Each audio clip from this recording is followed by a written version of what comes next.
आज शिर्डीमध्ये भाजपचं राज्यस्तरीय अधिवेशन होत आहे। भाजपचे सर्व मंत्री, आमदार, खासदार अधिवेशनाला उपस्थित राहणार आहेत। राज्यभरातील जवळपास 15,000 पदाधिकारी उपस्थित राहणार आहेत। अमित शहा, नितीन गडकरी, जेपी नड्डा आणि मुख्यमंत्री फडणवीस पदाधिकाऱ्यांना मार्गदर्शन करतील। आगामी स्थानिक स्वराज्य संस्थांच्या निवडणुका आणि भाजपमधील संघटनात्मक बदलाच्या दृष्टीने अधिवेशन महत्त्वाचं आहे।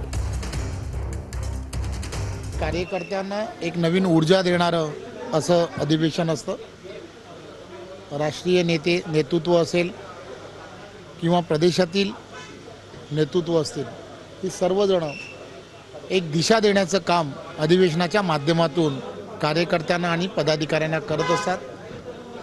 महाराष्ट्रातील जनतेने पूर्ण बहुमत महायुतीला दिलेलं आहे, त्यामुळे महाराष्ट्रातील जनतेच्या सरकारकडून अपेक्षा आहेत, त्यामुळे त्या अपेक्षा पूर्ण करणं सरकार म्हणून हे फार गरजेचं आहे।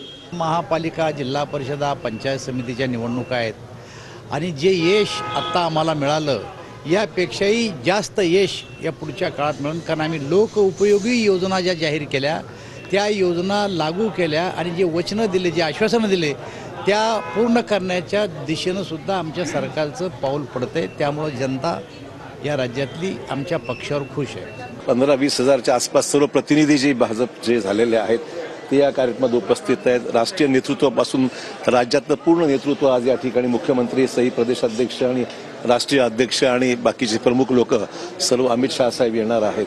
त्यामुळे एकंदरीत भाजपचं मिळालं प्रचंड यश, या यशामध्ये जनतेचे आभार मानणं हे त्यातलं प्रथम कर्तव्य आहे। नोंदणी मोठ्या प्रमाणावर संपूर्ण राज्यात सुरू आहे।